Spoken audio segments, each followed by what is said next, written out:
may mga vacant so that people who are going to come pa lang is makakaupo sa likod. Ayan.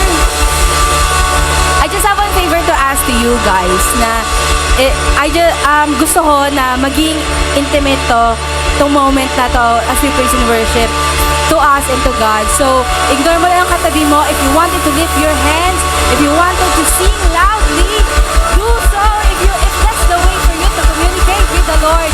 So, ignore mo lang yung katabi mo. Let's take this moment to have an intimate moment with the Lord. Okay? Can I hear an amen for that? Mahina! Can I hear an amen? Okay, let's go!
sincerely and return to me with fasting and weeping and mourning. Let your broken heart show your sorrow. Tearing your clothes is not enough. Come back to the Lord your God. He is kind, full of mercy. He is patient and keeps his promise, for he is always ready to forgive and not punish. We have been declared today that every nation and every tribe will worship the Lord. Now, the Lord invites us personally. Return to me with all your heart, he says. He says you come back to the Lord your God. So the altar is not open because we're worthy, but because God is so gracious and compassionate. So as we sing this song, I want all of you guys to embed it into your heart how lovely, how wonderful God's love is, that he saves us. So I want you to feel it. Raise your hand, sing along as we sing. They all come to the altar.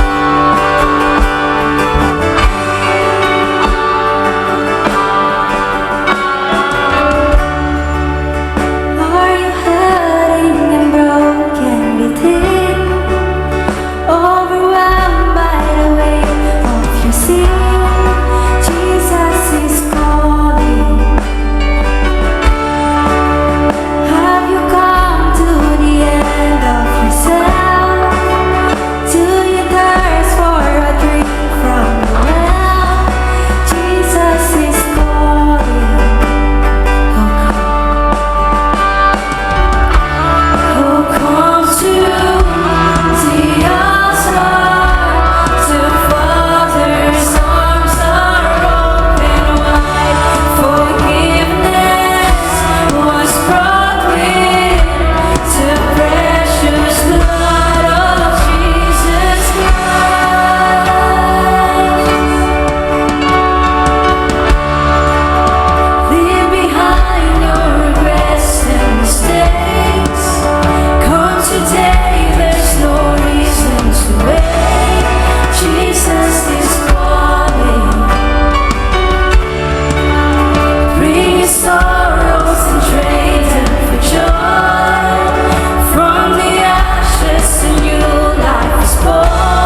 He's never let me down.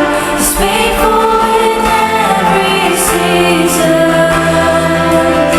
So why would he fail now? He won't. He won't. He won't fail. He won't fail. He won't. He won't. He won't fail.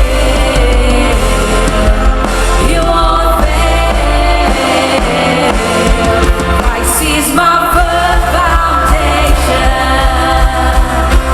the rock on which I stand. When everything around me is shaking, I've never been more glad that I put my faith in Jesus. 'Cause He's never let me down. He's faithful through generations. So why would He fail? He won't.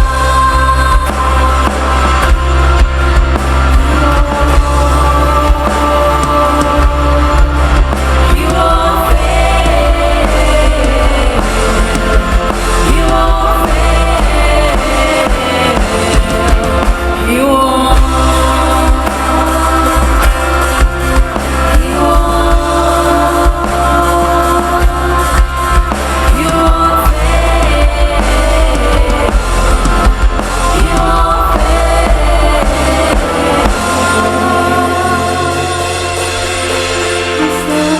You never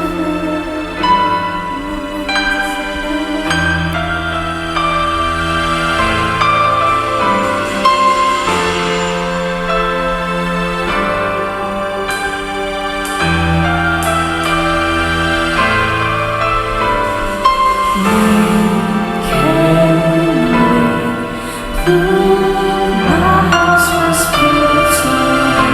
Can you all sing this, church? I'm safe.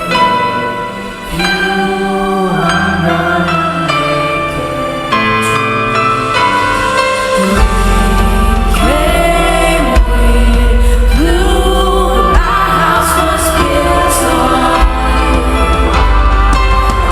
I'm safe with you.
3,000 years ago, the song that we sang was affirmed by Isaiah. In chapter 40, verse 3 to the following, we can read the following verses. A voice of one calling, in the desert, prepare the way for the Lord. Make straight in the wilderness a highway for our God. Every valley shall be raised up, every mountain and hill made low. The rough ground shall become level, the rugged places a plain. And the glory of the Lord will be revealed, and all mankind together will see it, for the mouth of the Lord has spoken. A voice cries, cry out, and I said, what shall I cry? All men are like grass, and all the glory is like the flowers of the field. The grass withers and the flowers fall, because the breath of the Lord blows on them. Surely the people are grass. The grass withers and flowers fall, but the word of our God stands forever. Yes, our Lord never fails, and He never will. Let's thank the Lord for who He is and what He's doing in our lives. Maraming salamat, Panginoon, na Ikaw ay naninindigan forever and ever for who You are and what you are. You do things beyond our comprehension. But we stand before You today believing that all the things You are doing are the best for us. Maraming salamat po. Ang pinakamabuti Mo ay lagi Mong ibinibigay sa amin. At tampok sa lahat ng mabuting ginawa Mo ay pinadala Mo ang Iyong anak na sa amin na ang pinupuri at pinasasalamatan sa mga sandaling ito. Dahil sa Kanya, Panginoon, nakakatayo kami sa Inyong banal na harapan. Dahil tinatakpan Niya ng aming karumihan, ng aming mga kasalanan, ng Kanyang banal na dugo. Higit sa lahat, ang Iyong pangako na muli Kang babalik, nagbibigay ng pag-asa sa amin. Nakikita namin ang mangyayari sa darating na panahon. Hindi namin alam kung paano itong mangyayari. Subalit dahil sinabi Mo, ang lahat ng nasa paligid, pati ang mga tao ay mawawala, mamamatay. Ang mga halaman ay matutuyo at ang iba pang maraming mga bagay ay mangyayari. Subalit ang pangako Mo, they won't fail. Hindi sila mabibigo. Kaya ninyo ito, Panginoon, dahil wala imposible sa inyo. Kaya kung ano man ang kailangang baguhin nyo sa amin, nawa sa araw na ito ay magsimula, Panginoon. Convict us, Lord, by the power of the Holy Spirit. Give us the power, the strength, the courage, the wisdom, and everything we need para yung kalooban Mo, yung plano Mo na mapakabuti para sa bawat isa sa amin ay maganap, Panginoon. Salamat sa Inyong gagawin. Pakinggan Niyo po ang aming mga dalangin. Linisin Mo kami, Panginoon. Baguhin Mo kami para yung mga susi ng paglago na aming pinag-uusapan ay maging katotohanan sa bawat isa sa amin. Maraming salamat po. Hallelujah to Your name. In Jesus' name we pray. God says, Amen and Amen.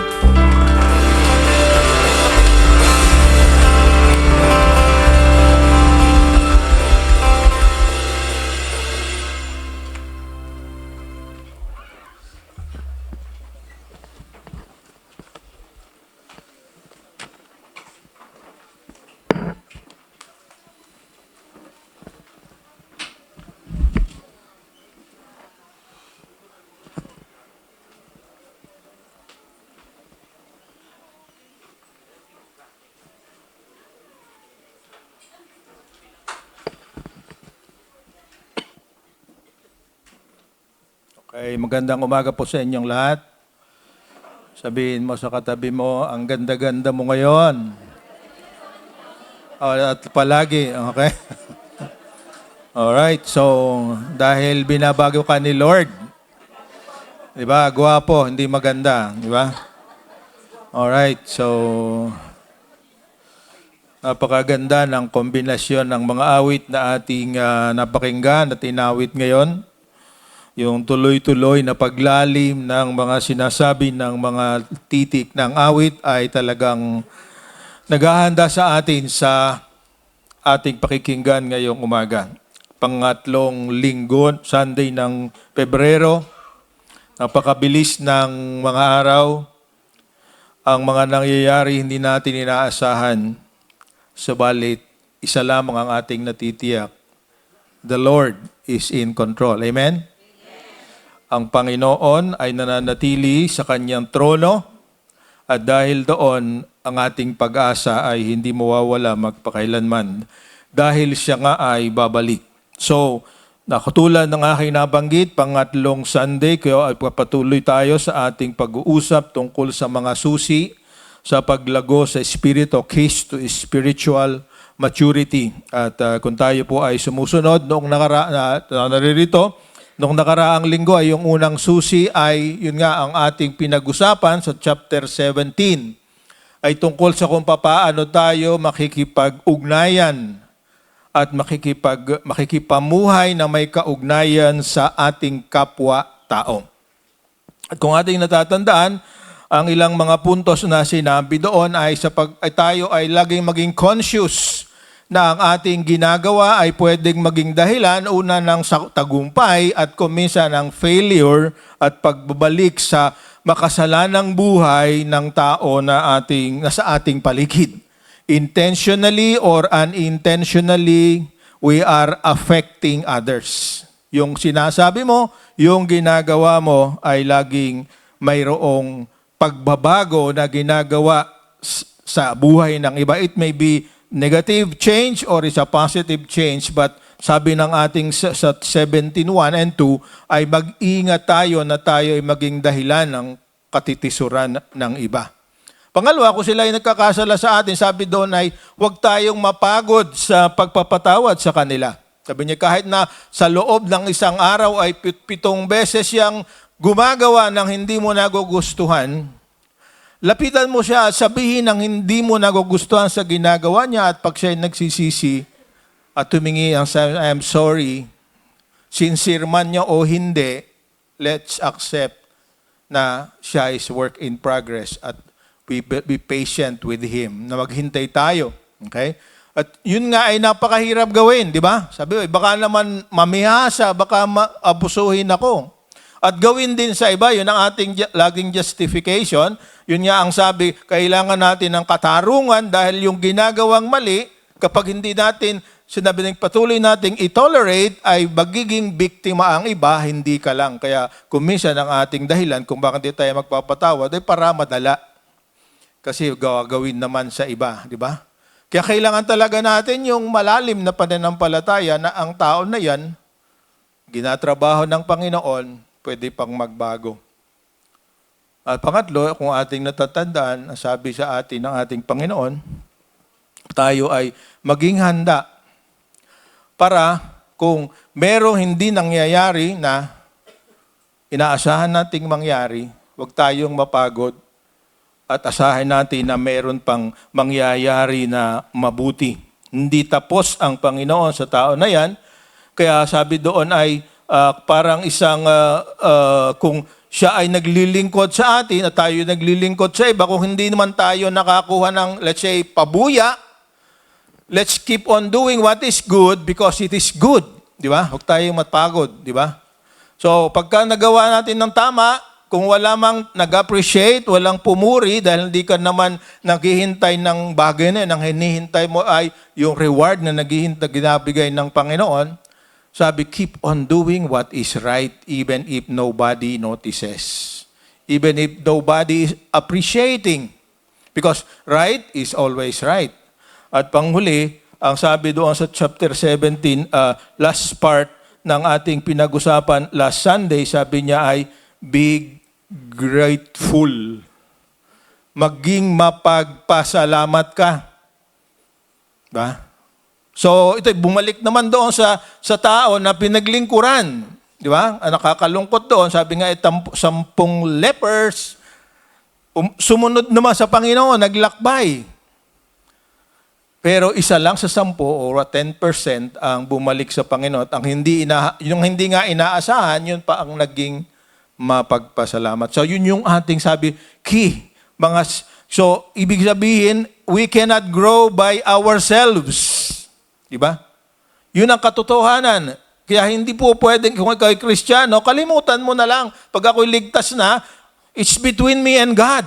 Kami na lang ang bahala. Pero hindi ka iniligtas ng Panginoon para sa sarili mo lang. Di ba? You are part of a family, a part of a community. And that community is composed of people who are being changed by God. Di ba? So katulad mo rin, kasi ganito ang relasyon natin sa isa't isa.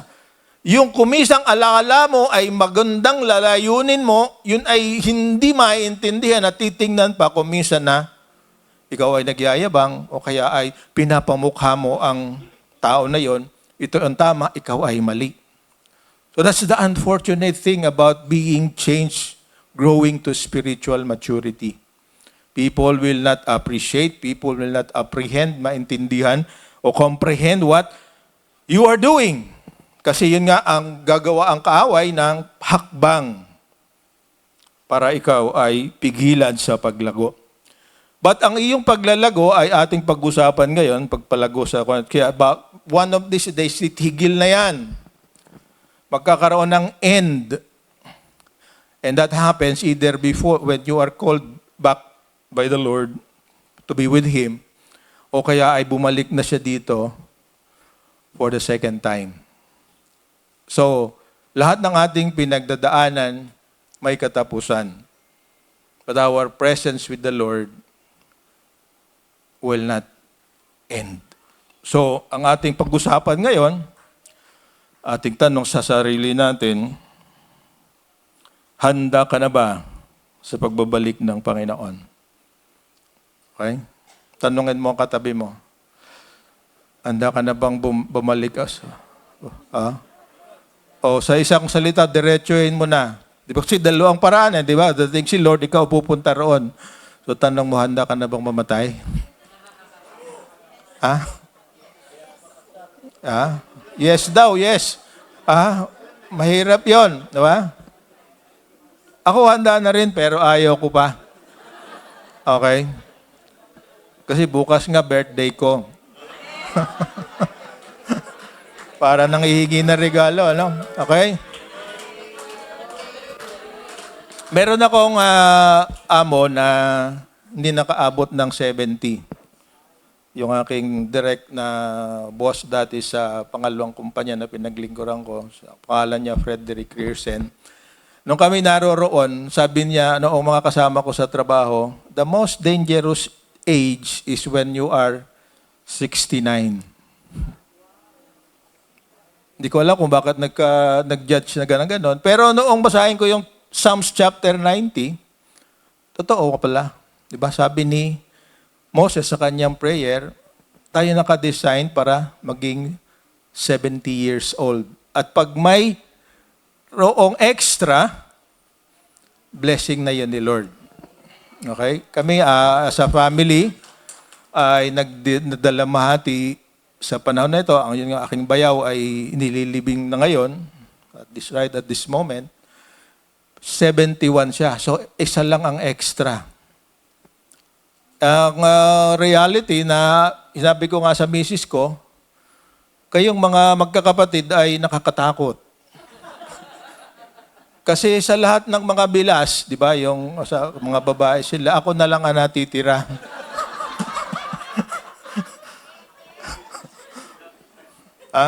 Tatlo na yung tinawag. Ako na lang ang natitira. Kaya handa na ako sa pagbabalik ng Panginoon. Malakas para ako sa kalabaw. Okay. So, are you ready for the Lord's return? So, let's open our Bibles to Luke chapter 17, 20-37. Isang tanong ng mga Pharisees na actually hindi maliwanag ang sagot ng Panginoon. At hanggang sa kasalukuyan, ito hindi maliwanag sa atin. Ano ba talaga ang ibig sabihin ng pagbabalik ng Panginoon? So bago natin ito to dig deeper, ating pakinggan ang sinasabi ng ating reference verses today. And nagustuhan ko yung pagkasulat ng The Message Bible, kaya na magiging reference natin. Sabi sa Message Bible, sa verses na ito, may title na When the Son of Man Arrives. So, sa 17, 20 to 37, sabayan niyo ako kung saan naman translation meron kayo dyan, ay ating pakinggan. So, ganito po ang sinasabi, The Message Bible. Jesus, grilled by the Pharisees on when the kingdom of God would come, answered, "The kingdom of God doesn't come by counting the days on the calendar, nor when someone says, 'Look here,' or 'There it is.' And why? Because God's kingdom is already among you." Because God's kingdom is already among you. Let's take note of that sentence. Then verse 22, he went on to say to his disciples, "The days are coming when you are going to be desperately homesick for just a glimpse of one of the days of the Son of Man, and you won't see a thing.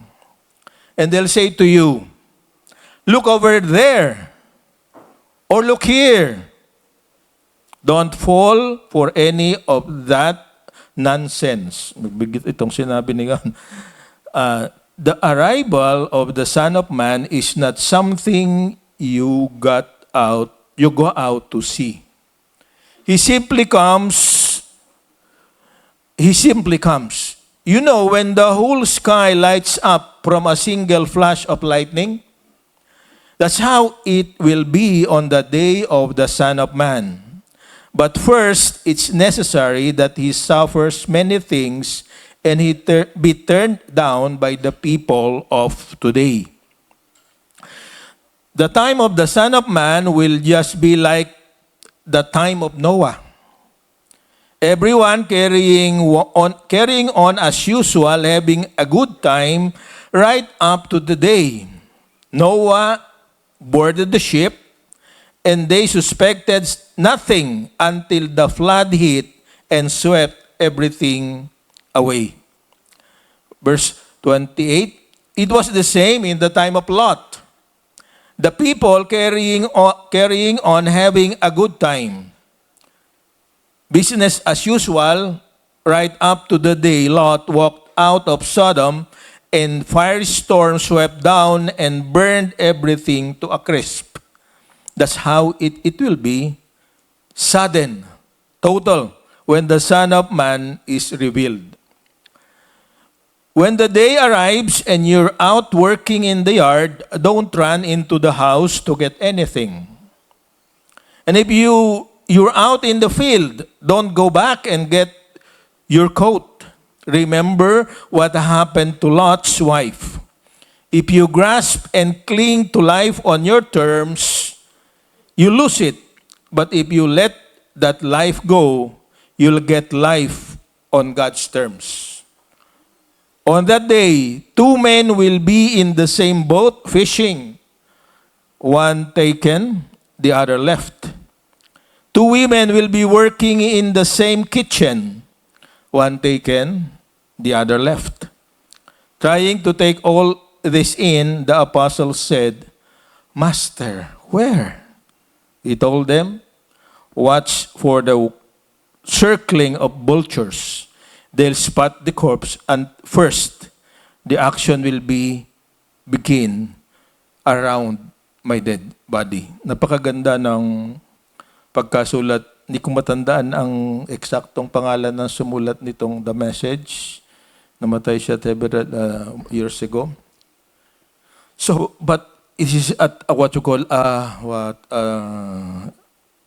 his meditation, his daily devotion. At ito ang nasulat as Message Bible. So, anong gusto nating pag-usapan Eugene Peterson. Tama ba? Yun. Talagang matalino ang misis ko. Thank you, ha. Okay, so, gusto kong sa araw na ito, tandaan natin, ang maturity ay depende sa kung handa ka na sa pagbabalik ng Panginoon. Kung handa ka na sa pagbabalik ng Panginoon, ikaw ay malago na sa pananampalataya. Okay? Kasi kung tayo conscious sa ating relationship sa Panginoon, ito lagi ang inyong ibinating guiding light. Kaya sabi na lightning, di ba? Parang kidlat. Na anumang gagawin mo, ay tatanong mo sa sarili mo,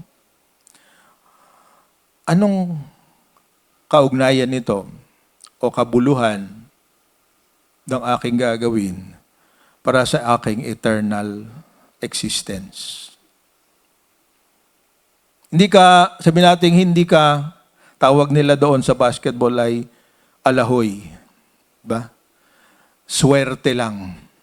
Hindi tayo naniniwala sa swerte. Kung handa na tayo at mature tayo sa ating pananampalataya at kaugnayan sa Panginoon, ang lahat ng ginagawa natin intentional. Ano mang ibig sabihin? Sinasadya. May layunin, may purpose, may kabuluhan, at higit sa lahat, ito'y tatandaan at makakabuti sa iba. Yun yung spiritually matured person. Kaya napakahirap intindihin itong ating binabasa. Kaya ang ating pag-uusapan ngayon ay hindi yung kung ano talaga ang mangyayari. Napakaraming mga prophetic churches ang wala na silang ibang pinag-uusapan kundi end times. Ganito ang mangyayari. Ito ang makikita. Ito ang mga bansang affected. At kung ano-ano pa. But today, hindi yan na ating pag-uusapan. Ang importante, ano man ang mangyayari, yung dapat ginagawa mo ay nagagawa mo dahil siguradong pagbabalik ng Panginoon, dadalhin ka niya. At yung inihintay mong appreciation sa iyong ginagawa na alam mo ay tama at mabuti, ang magsasabi sa iyo na tama yon ay ang mismong Panginoon. Di ba? Well done, good and faithful servant. So, kung handa ka na, sabi dito, anytime pwede kang dumating ang Panginoon, ikaw ay bumalik sa Kanya. So, kaya meron tatlong posibleng kahulugan pag ating pinag-aralang mabuti ng pagdating ng kaharian ng Diyos. Dito ay nakasulat sa iba't ibang bahagi ng aklat ni Lucas na ating pinag-aaralan ngayon. Ang una, ang sabi ang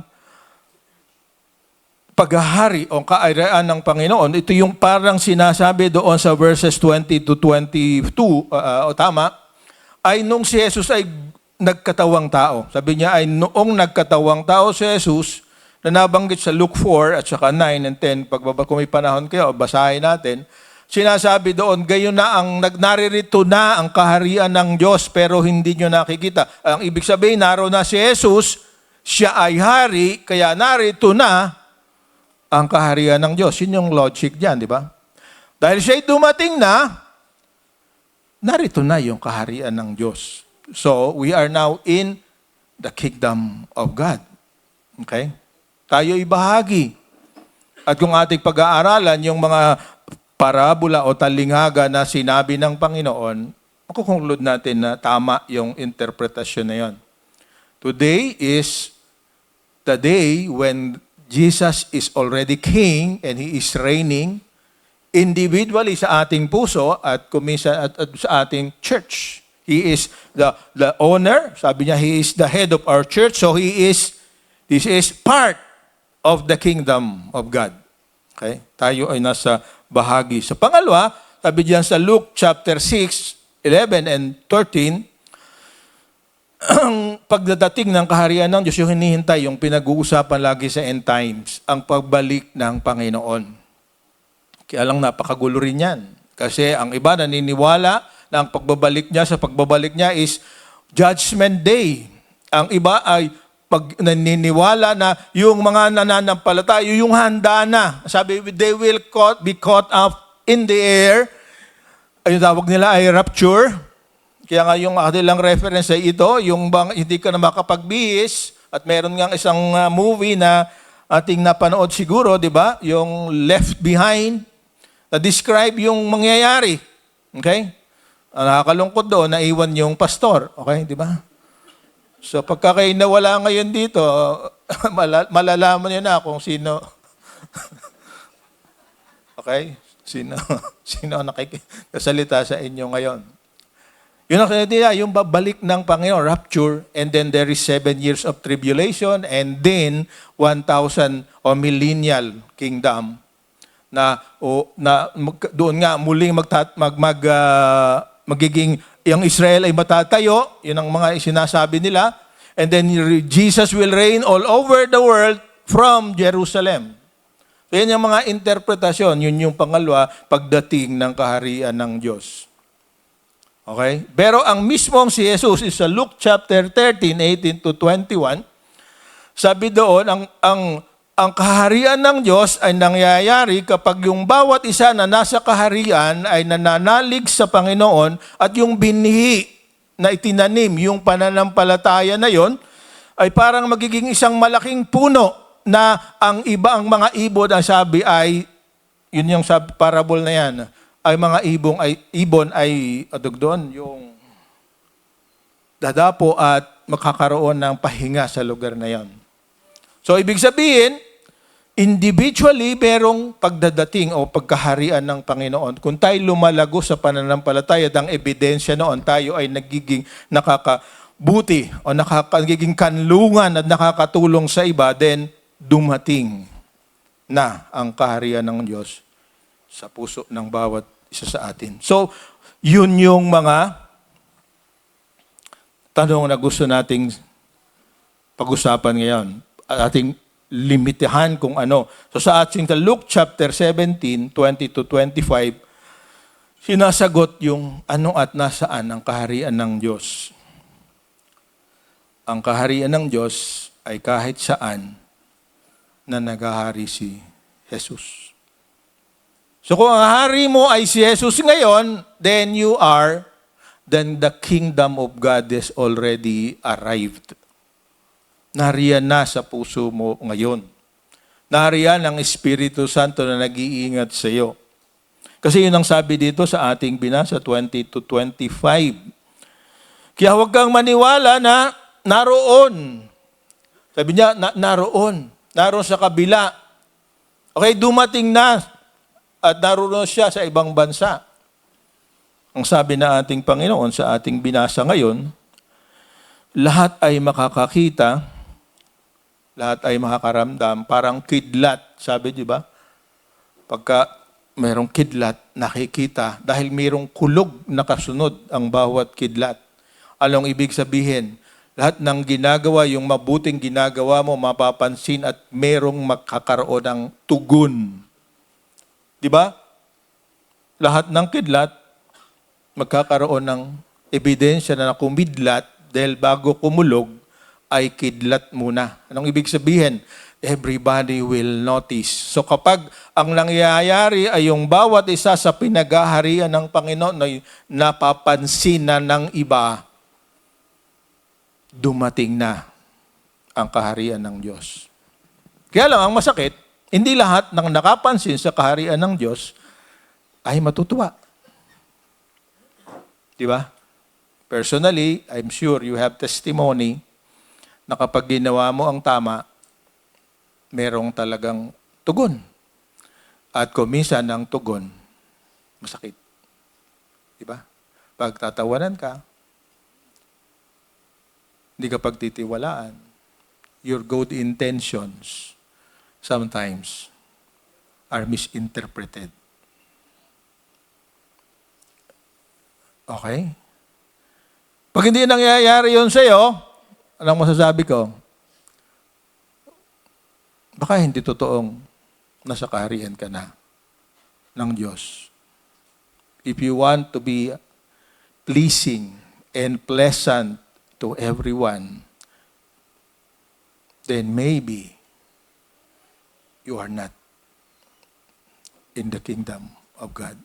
Kasi ang sabi ng Panginoon, talagang kayo ay tutuyain, pasasakitan. But be sure that it's for the right reason, that you are actually standing up for truth. Kasi ang dahilan kung bakit ka pinagtatawanan, this your is inconsistency. Yung tama ngayon ay mali bukas, depende kung sino ang kaharap, then people will be confused. Hindi totoo na si Jesus na ang naghahari sa iyo. So ang ating hinahanap ng Panginoon, kung mature ka, consistent ka. Come what may, I will do what is pleasing to God.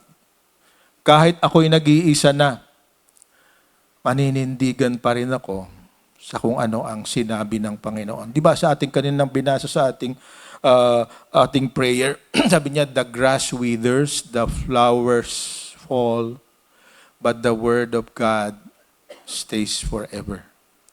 How does that happen? When you apply the word of God in your personal life. So, nasaan? At ano ang kaharian ng Diyos? Ang kaharian ng Diyos ay nasa iyo, nasa puso mo, kaya ito ay dumating na. Amen? Diba? Nakakatuwa na bahagi ka na pala.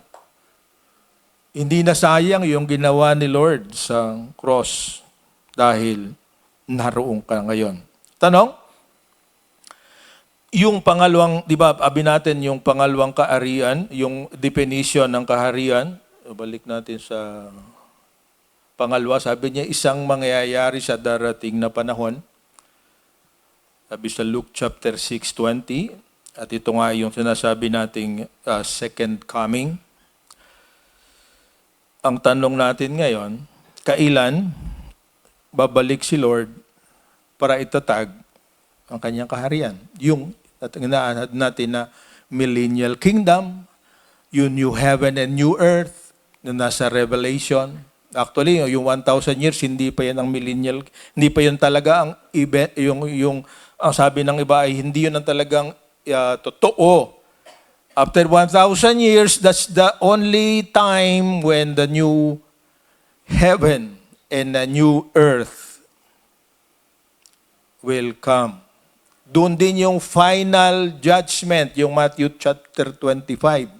But all these are, labi nating, theories or propositions ng iba-ibang Bible scholars, depende sa kanilang orientation. Okay? At meron kang para huwag nang problemahin yan, huwag na nating pakialaman yan. Huwag na nating pag-usapan.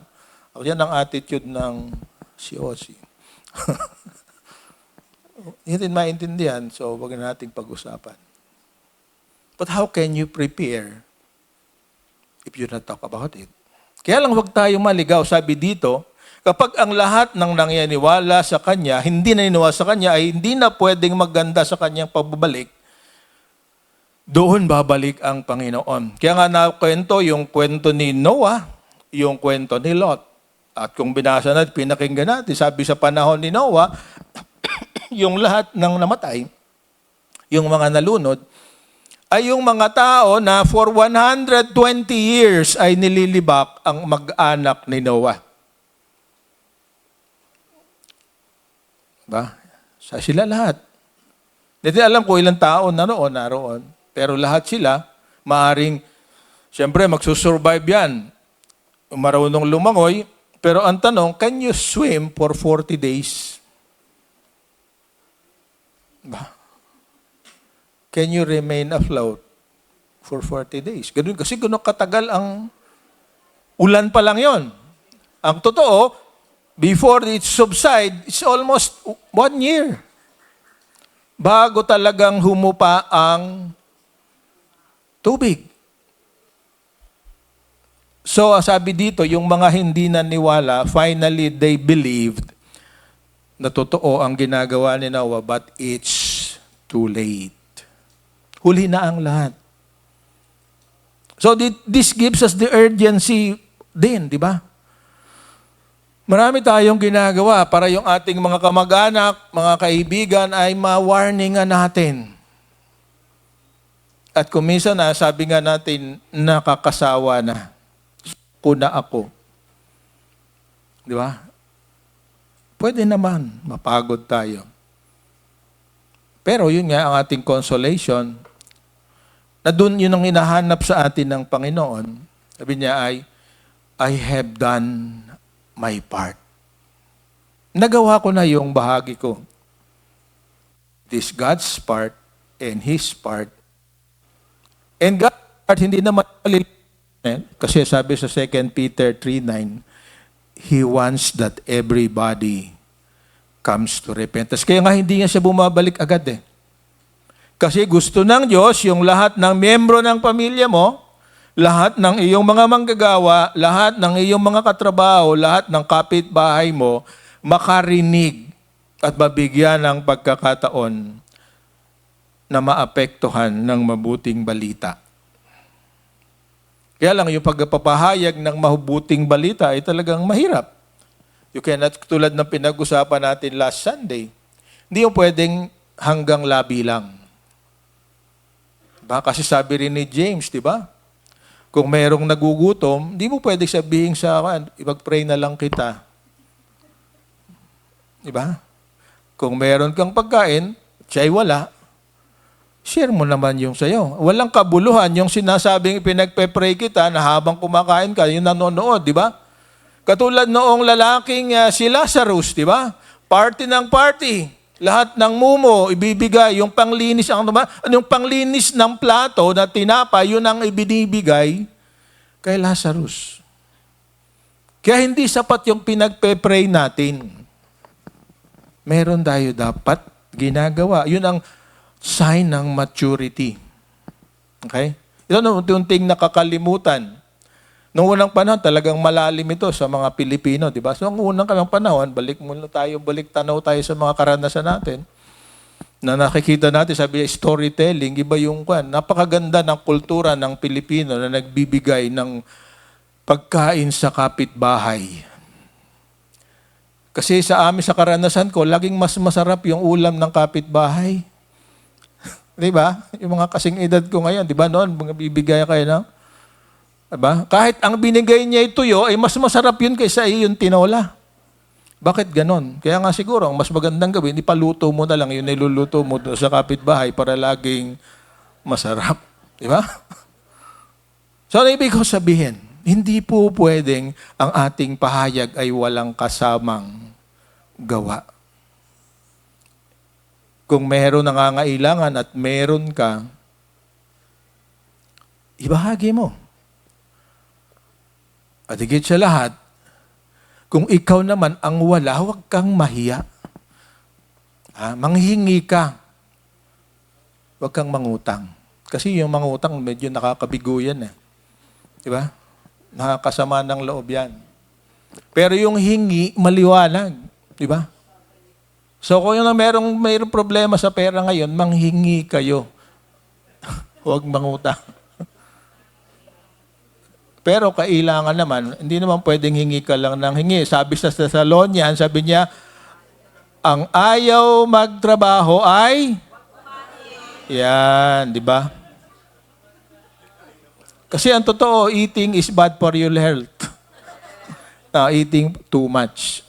Okay? We eat to live. Tamandaan natin yan. But we do not live to eat. We live to work. Tama rin yun. Because kahit anong pagsisikap natin, sabi sa Psalms 127, magpuyat ka man, mag-OT ka man, unless the Lord blesses you, it will be in vain. Kaya yun ang huwag mong kalimutan. Huwag kang overtime ng overtime. At ang ginagawa po nga, humahanap ka ng overtime para hindi ka na mag-church. Binibadala ko naman yung tithes ko eh. No, the Lord wants you, not your tithe. But your tithe, if we return it to Him, He will bless it. He will multiply it. So, dating ang panahon, at nangyayari nga ngayon, lahat gustong i-erase. Sabi niya yung generation, di ba? Cancel generation. Lahat ng sinasabi sa Bible walang katotohanan. Napakarami nilang tinuturo. Ba, sundin mo yung iyong damdamin. Kung pakiramdam mo ikaw ay babae, kahit kay lalaki, then tama yung nararamdaman mo. That's the woke generation. Cancel theory. Mali ang Diyos. Git sa lahat, sabi ng iba, you are a product of an accident. Hindi totoo yan. Kaya, dumadating ang panahon na yan, kaya palapit na ng palapit. Ang tanong, anong mangyayari doon sa naghahanda? Sino ang makakapasok? Sila lamang na naghihintay at naniniwala sa pagbabalik ni Lord. Kasi bakit sila handa? Kasi ginaroroon, alam nila babalik and they are doing the right thing. At yun nga, hindi mo alam kung sino. Sabi dito, napakaganda yung warning. Yung isang lalaki, nakasamang nangingisda, yung isa'y kukuhanin, yung isa hindi. Yung isang babae, yung nagluluto sa kusina, yung isang kukuhanin, yung isa hindi. Kaya dito yung nagsimula actually, yung rapture. Kasi sabi sa 1 Thessalonians din, chapter 4, ito yung naging, sabi nating, batayan ng theology na rapture. Ating basahin sa 1 Thessalonians chapter 4. Kung mayroon kayong Bible ay ating silipin. Sabi dito,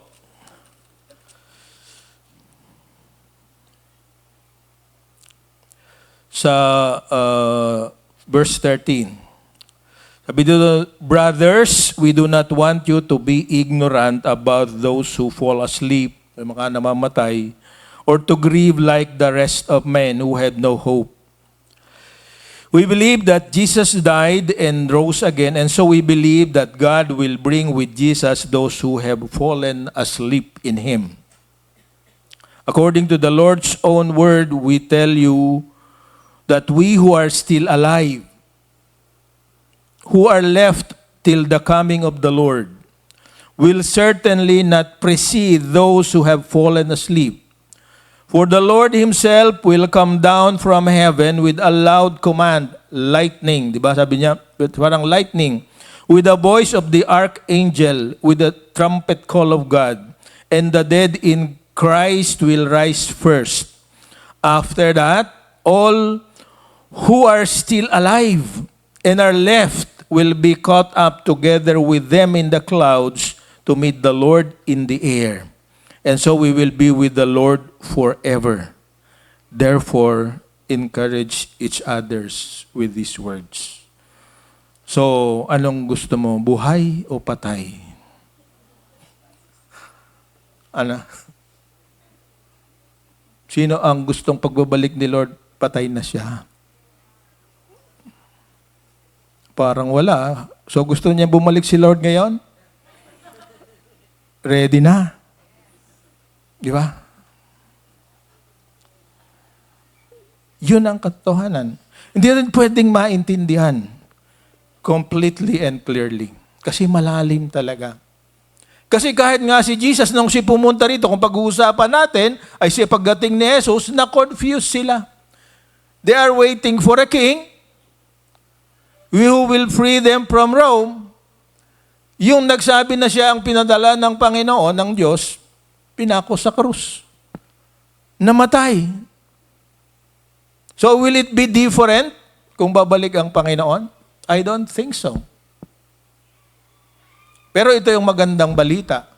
Kung talagang ikaw ay na kay Jesus at buhay ka pa, you will be caught up in the air. At kung patay ka na, mauna ka doon sa buhay, bubuhayin kang muli at sasalubungin mo rin siya. Di ba? Praise the Lord. Palakpakan nga natin ng Panginoon dahil palagay ko kasama ka doon eh. Di ba? Masarap isipin. Mamatay man o ako, buhay man, iisa ang mangyayari. I will be caught up in the air. Is it judgment? I don't know. Hindi ko mahirap talaga. Kaya In closing, gusto kong mag-iwan ng 3 bagay para maging handa tayo sa Panginoon. So, ang tanong, paano magiging handa? Tanggapin na walang sino man na makapagsasabi kung kailan at paano babalik si Jesus. Sabi nga ni Jesus mismo, ay hindi ko alam kung kailan. Only the Father knows. Pero sabi niya, the Father and I are one. So alam din niya, but He wants to keep it a secret. Why? Para maganda ka. Kasi napakarami na ring nabigo, di ba? Napakaraming mga kulto, mga iba-ibang kaguluhan ngayon, hindi ko nasasabihin ang pangalan, na naging isang church dahil sinabi nila dadating siya isa-isa ganitong date. Hindi ko makalimutan nung ginagawa yung unang bahay namin sa Alfonso, may nawalang isang karpintero. Kasi sabi dadating na si Jesus sa Tagaytay. So nagpunta siya doon, hindi na umabsent, hindi na pumasok. Nung malaman natin pala, hindi siya nagpunta sa Mindanao, nakasama doon sa mga nag-smuggle ng sigarilyo at namatay. Nahuli sila. Okay? So wag tayong maniwala. Sabi niya, look here, look there, look here, look there. Hindi mo importante yon. Just be conscious that He is coming again. Babalik siya. At buhay man ako o patay, dahil ako'y nabubuhay dahil kay Kristo, kasama akong sasalubong sa Kanya. What comforting words. Di ba? Kuya Diyos, di ba? Ganda ng ngiti niya. Hindi ko alam kung anong pinag-uusapan ng magbayaw. Magbilas pala. Ganun ba yung mga... Teka, napapalibat, napapalayo tayo yata sa ating usapan.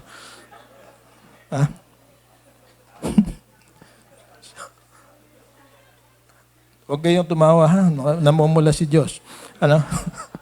Okay. Paano? Sorry, ha? Mamaya babawi ako sa iyo. Gusto mo kasi, disciple kita. Alright? Kailan ba? Sino? Okay. Inaantok na kasi kayo, kaya hindi pa tayo matatapos. Okay? Pangalawa, tanong, si Bak? Pangalawa, tanggapin natin, walang nakakalam. So just stay alert, awake, alive. Di ba? Ating naging isang pinag-usapan minsan dito. Pangalawa, paano magiging handa? Huwag hayaan ang mga nangyayari sa iyong buhay at sa kapaligiran ay makagulo sa iyong paniniwala sa kanyang pagbabalik. Ba? Don't be confused. Hindi lahat ng gusto mo sa buhay mo ay makakamtan mo. It's reality. Di lahat ng gusto mo sa buhay mo ay maganda. Yung ginagawa mo, hindi laging mabuti ang maging result. But continue on if you believe that you are doing what is right. Kasi sa ating kapaligiran, pag tinignan natin negatively, tagal naman napakadaming dahilan para hindi ka maniwala na in control ang Panginoon. Hindi tayo lalayo sa ating gobyerno. Diba? Napakarami nangyayari. Ano ba talaga ang nangyayari dito? Pinag-aawayan nila yung boundary ng Pilipinas. Hindi naman lilipat yun kahit anong mangyari, di ba? Pinagtuturuan kung sino ang magnanakaw.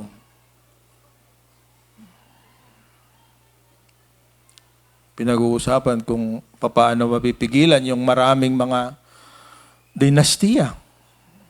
Ang tao confused.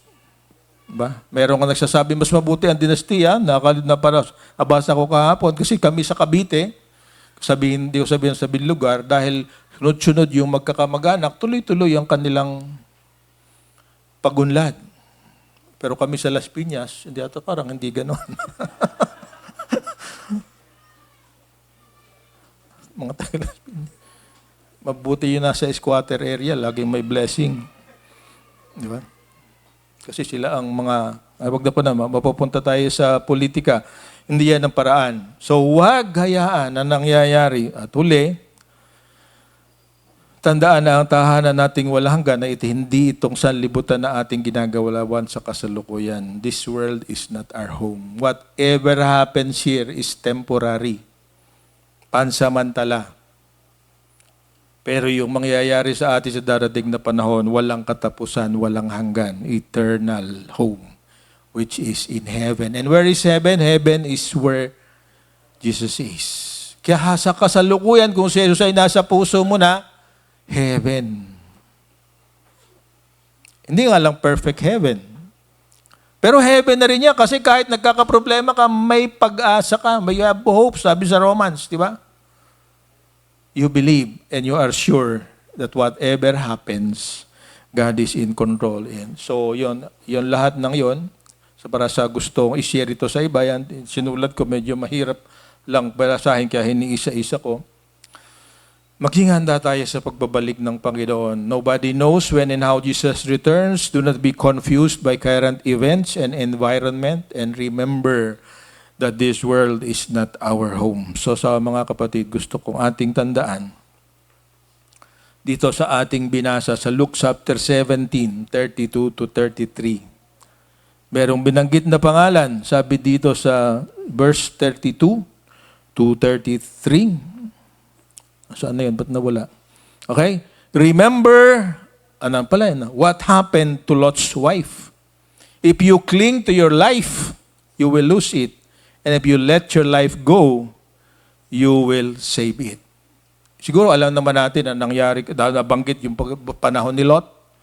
Lahat din na nagsasaya, pati yung angel ay i-rape nila doon sa Sodom. Diba? Pero yung asawa ni Lot, okay, matigas ang ulo.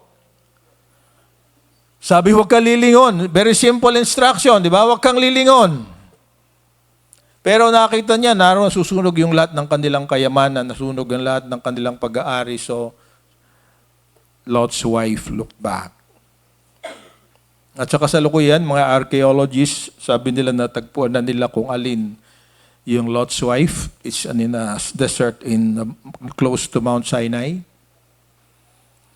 So, sabi doon, tandaan mo, huwag mong kalimutan ang nangyari kay Lot, sa asawa ni Lot. Anong ibig sabihin? Mas mahalaga ka sa asawa ni Lot yung kanyang mga pag-aari kaysa sa kanyang security. Diba? Ang kanyang security ay naroon sa binibigay ng Diyos. I hope your security is not in what the Lord provides, but your security is in your relationship with Him. Amen? Kahit anong mangyari, mawala man ang aking mga mahal sa buhay, mawalan man ako ng trabaho, mawala man yung lahat na na-enjoy ko, mawala mo ng aking kalusugan, then I know that I will go back to the Lord and I will be comforted dahil sa katotohanan na yon. Wala tayong control sa mangyayari bukas. Pero may control tayo sa ating pupuntahan kung sakaling yun na ang ating katapusan. Amen? So are you ready to die? Akulit mo naman. Yes, I'm ready, but I do not want it yet. Kung pwede. Amen? So today is the last day in your life. Diba? So give your best. Tayo manalangin. Tayo po tayong lahat.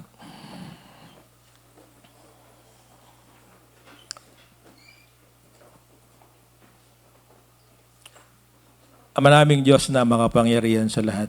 Napakasarap isipin na inilihim mo sa amin ang takdang araw at oras ng iyong pagbabalik. Ang totoo ka, Panginoon, hindi po naman kami iniwanan, naririto ka sa aming puso. Kaya ano man ang mangyari, Panginoon, naniniwala kami that we are safe and secure in you, Panginoon. Hindi sa aming mga pagpapala, hindi sa aming kalagayan sa buhay, hindi sa lamin ng araw na pinagkatiwala mo sa amin. Our security is in you, Lord. At dahil doon, Panginoon, naway ang buhay na aming pinamumuhay ngayon ay maging katanggap-tanggap sa iyo, Panginoon. At higit sa lahat, maging papapala sa mga iba para yung kidlat ng katotohanan ay makita nila. Sa pamamagitan ng ginagawa mo sa aming buhay at ginagawa mo rin sa pamamagitan namin, maakay sila sa katotohanan na ikaw lamang at wala ng ibang magliligtas. Lahat kami mga makasalanan, subalit alam namin, Panginoon, binayaran mo na ito, subalit ang kailangan, manampalataya kami. Suko namin ang aming sarili. Huwag namin kalimutan ang sabi sa aming pinag-usapan ngayon. Kung mamahalin namin ang aming buhay, ang sarili naming pamamaraan para sa buhay na ito, kami mapapahamak. Subalit kung uunahin namin na ibigay namin ang aming buhay sa inyo, matatagpuan namin ang tunay na kahulugan ng buhay. Pinakita mo, Panginoon, na ang tunay na kahulugan ng buhay ay ialay ito para sa kabutihan ng iba at para sa kaluwalhatian ng Diyos. Make us like you, Lord, that we are ready and willing to be part of the change that you want to happen. Kahit maliit, Panginoon, kahit sa mismong pamilya lang namin, naway maging ilaw kami na tatanglaw at ihahanda ang mga tao na minamahal namin para sa kanilang kaugnayan sa iyo, Panginoon. Salamat po sa inyong gagawin. Holy Spirit, we ask you to convict all of us that today is the first day of our awareness of your coming, and you will transform us to be ready for that day. Salamat po ng marami. In Jesus' name we pray. Everybody says, Amen.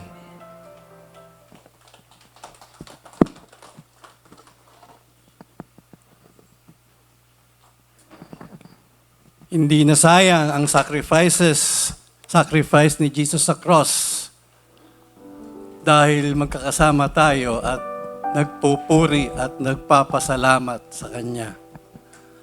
Good morning, church! Pwede po bang i-request na open your Bible or your Bible apps sa Gospel of Luke, chapter 24, verse 30.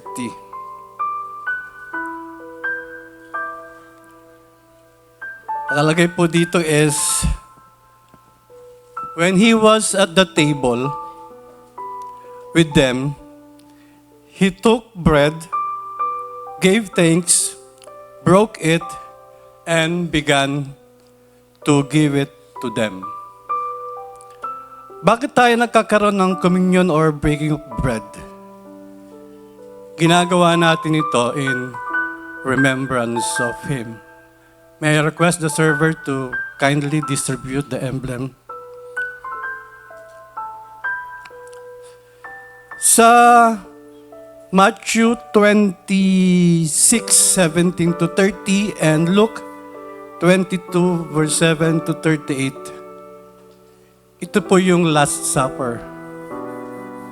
Bakit nagkaroon ng Last Supper? Because alam ni Jesus na i-crucify na siya. So, pinatawag niya lahat ng kanyang disciple and they gather, they broke bread, and Jesus spoke about His body and blood. It was so solemn. Napakalungkot po nitong senaryo nito dahil alam niya na mamamatay na siya. Why do we remember this? Because His sacrifice gave us a new life. Kapatawaran sa mga kasalanan, reconciliation with God, and ang pangakong eternal life. We remember the cost of our salvation. Pero, kailangan ba nating manatiling malungkot? Hindi na. Itong verse na binasa ko po is after the resurrection. Jesus is no longer on the cross. He is alive. Communion is not only a reminder of the sacrifices of Christ, but also a celebration of victory. Joining them at the table, si Jesus umupo sa kanila. nakipagkwentuhan, nakipag-usap. Dito, pinapakita ang nature ng ministry ni Jesus Christ. He wants relationship. Relational ang kanyang relationship. Hindi ito ceremonial. He wants connection. The table represents welcome, acceptance, and relationship. So as we come to the table, iniimbitahan tayo ni Jesus na magkaroon ng fellowship. Fellowship with Him. Hindi po ito ritual. This is a relationship. He calls us to draw near to Him, open our hearts, at manatiling connected sa Kanya at sa bawat isa. Jesus took the bread and broke it. When Jesus took the bread, it was not random. Ipinapakita niya na siya ay provider and sustainer of life. The bread was in His hands. Parang tayo ay nasa kamay ni Jesus. He strengthens us, He provides us. Remembering Him means trusting Him. Magtiwala tayo na ang Kanyang love is unfailing, unchanging, and unconditional. Kahit na anong pinagdadaanan natin, hawak niya pa rin ang ating buhay. And Jesus gave thanks and gave it to them. Tayo rin na tinatawag na dapat magkaroon din tayo ng gratitude. Pasalamat tayo sa mga provision na binibigay niya, that His love is faithful and unforgiving. It also shows sharing. Binigay niya yung mga tinapay. Sharing our time, our resources, and most of all, sharing the message of love and salvation found in Christ alone. Sa ating pamilya, sa ating kaibigan, at sa ating komunidad. As we take communion today, isipin natin, we are invited to fellowship with Him. We are held in His hands. We are called to live with gratitude. And we are sent out to share His love. Let us take the bread and drink from the cup.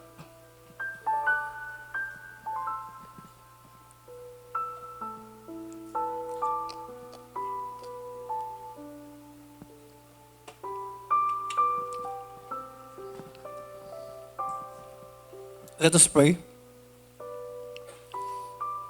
Lord Jesus, remind us of the importance of your fellowship. Teach us to care for one another and to grow together in faith. Help us to rely on you completely. Strengthen our faith in your promise. Thank you for your unfailing love that never changes. Fill our hearts with gratitude for forgiveness, reconciliation, peace, joy, and daily provision.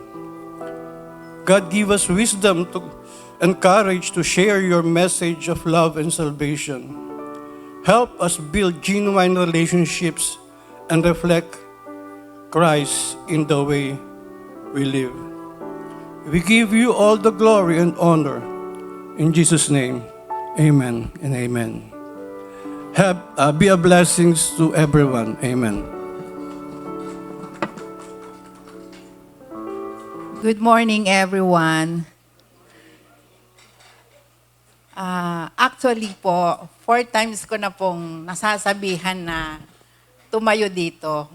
But I rejected 3 times. This is my 4th time. Kasi sabi ko, may hinihingi kasi ako sa Lord. Sabi ko, Lord, tatayo ako doon pag binigay mo na. So, which is, I realized na pinarealize ko sa akin ni Lord na hindi ganon. Sabi niya, anak, sumunod ka muna bago ko ibigay sa'yo. And then, a week before na tinext ako ni Pastor Arnold, na-realize ko na po na, ay, kailangan pala sumunod muna ako kay Lord. And then, pag-text niya sa akin that the following week, nag-thumbs up na agad ako. Sabi ko, sige po. Kaya, nandito po ako ngayon.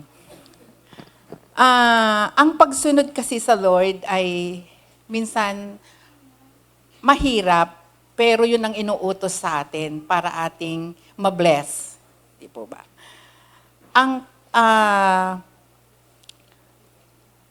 offertory challenge, lagi natin ito naririnig. Every Sunday, ang gaganda, di ba? Di ba po, nakaka-touch ng heart. Pero kapatid, kung hanggang dun lang na natatouch yung heart mo without practicing, we are nothing to God. Di po ba? Kung hanggang sa pagbabasa lang natin yung mga sinasabi ni Lord sa Biblia na magbigay at ibabalik nga niya. Pero hindi naman natin iyon prina-practice na ibigay kay Lord yung dapat sa Kanya. Wala yun sa Kanya. Wala yun, kapatid. Hindi yun mangyayari yung hinihiling mo. Kaya, kailangan, wag lang tayo hanggang sa pagbabasa, pakikinig, kundi ilagay natin ito into practice.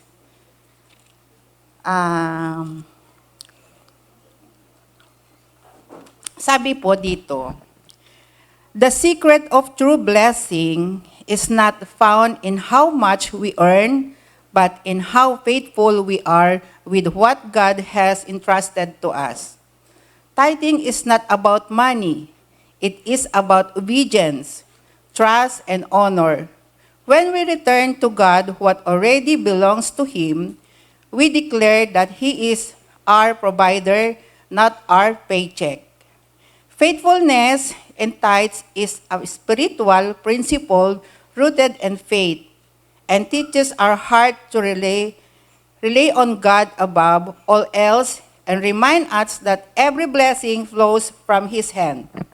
God does not need our resources, but He desires our heart, our trust.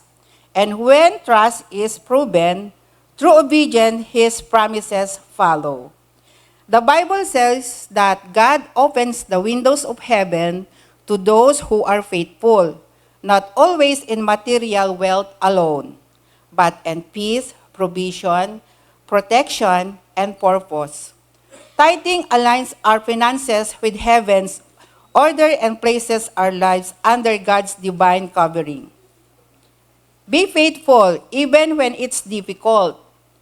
Honor God first even when it's require sacrifice, because faithfulness to God's command brings blessing that money cannot buy.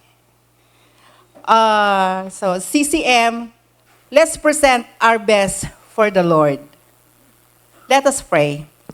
Father, salamat Panginoon sa pagbigay mo ng aming pusong mapagbigay, Panginoon. Pusong masunurin, Panginoon. At ibibigay po namin, ibabalik po namin ang iyong mga binigay sa amin. Lord, para maging obedient po kami, linisin mo ang bawat puso sa amin, Lord, na ibigay namin ang dapat sa iyo, Lord. In Jesus' name we pray, Amen. Let's present our best for the Lord, CCM.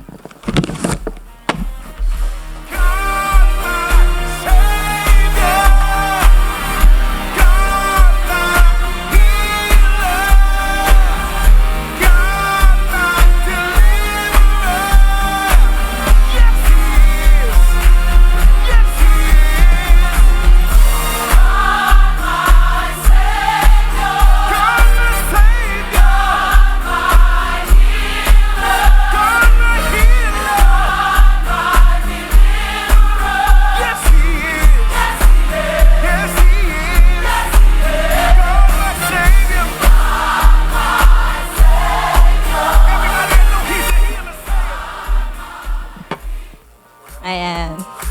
Hi, Pas! Good morning, church! Good morning po. So, let's proceed to our announcements. So, later on po at 2 p.m. meron tayong a celebration of life and love. Yes. Mamaya po siyang 2 p.m. So, nakikita yung mga design? Ganda, di ba? Yan, for later po siya. And then, for our first-timer, meron po ba tayong mga first-timers? Wala po. Okay. So, hopefully, for next week, meron po tayong mga first-timers na pupunta. And then, for our birthday celebrant, yan. So, we have Pastor June and Daddy Emil. Ayan. Bukas ang kanilang birthday. Kakanta po ba ako? Hindi na. Okay po. Sige. Yan, si Bev. Kakantahan ka po ni Bev. Bev, ayan. So, ayan. And on next week, February 22 at 1:30 p.m., we have a youth worship. Asan ang mga youth? Wala? Ulit. Asan ang mga youth? Parang inaantok naman. So, sa next week, meron po tayong event sa ating YG with the concept of loving beyond the hurt. So, ayan, this is how Jesus defined love for us as sacrificial, unconditional, and vulnerable. Sobrang deep. Kaya kailangan sa ating mga youth, we encourage na papuntahin nyo dito yung mga classmates nyo, friends nyo for that event, and hopefully every youth service and morning service sa ating church. And then, next week is we have Intentional 2026, Destined to Win. That will be in February 24 to 26 at CCT Tagaytay Retreat and Training Center. So, that one is conference on how to be an effective, intentional leaders. So, sa mga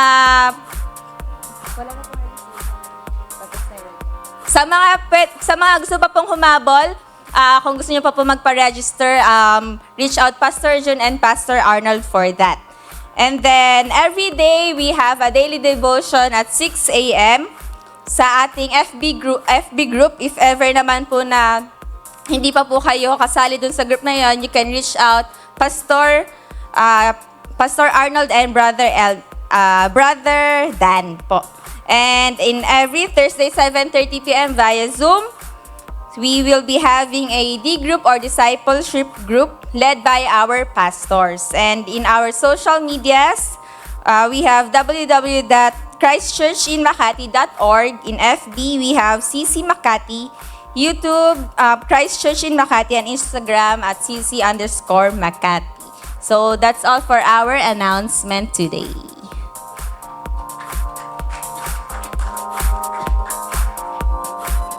Ay, thank you.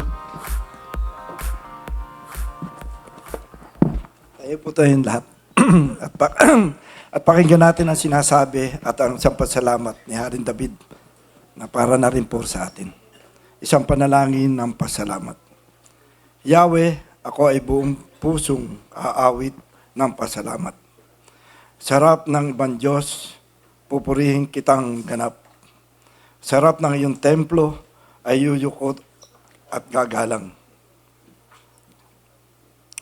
Dadalhin sa pag-ibig mo ang iyong katapatan, ikay tunay na dakila, pati ang iyong kautusan. Nang ako ay tumawag, tinanggap ko ang tugon mo, sa lakas ng tinulong mo, ay lumakas agad ako. Dahilan ng pangako, mo'y narinig ng mga hari, pupurihin ka ng lahat, ikaw ay pagbubunyi. Ang lahat ng ginawa mo ay kanilang aawitin, at sa kadakilaan mo ay kanilang sasambitin. Kung ang Diyos man ay si Yahweh ay dakila at mataas, hindi niya nalilimot ang aba at mahihirap. Kumubliman kita niya ang hambog at ang mga pasikat.